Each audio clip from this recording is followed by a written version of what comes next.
Hello, brown bagging community. Today is Giving Tuesday. It is an international day of celebrating giving and the ways that we care for our community.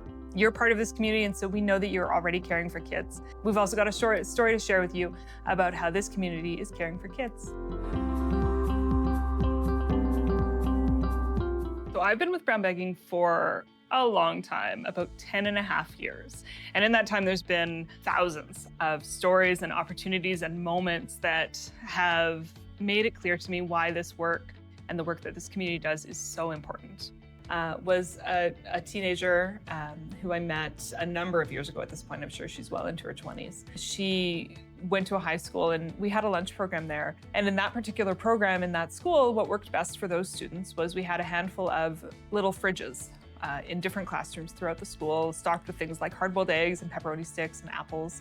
The kids could grab if they didn't have access to enough food or they hadn't brought enough food for lunch. And this particular student, I think we were in the art room, and she was talking about how great it was that she could grab food out of the fridge with her art teacher. She also told us a little bit about herself. She had lost both of her parents, and she was, I think, in grade 11, and she was a pretty determined kid. So she was going to finish high school. She got a part-time job and rented a basement suite. And of course, in that situation, most of her money went to rent. She didn't have a lot of money to buy food. And so being able to access food in her school was incredibly important. And she talked about how important that food was to her. What became clear as she was talking was how much more important the relationship she had with that teacher was. She didn't have a lot of her adults in her life. Her parents had passed away and she was trying to make it work.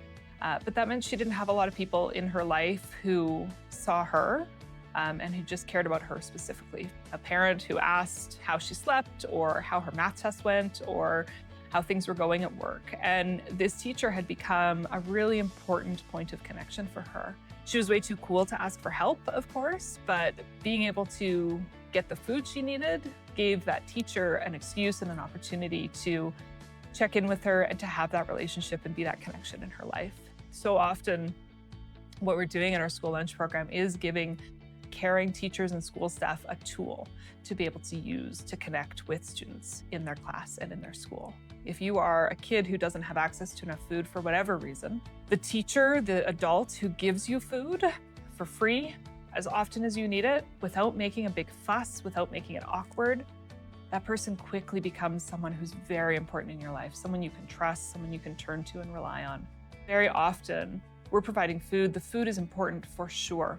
Kids, growing bodies need food. We adults all need food multiple times every day. The food is important. But so often what is more important is that opportunity for connection.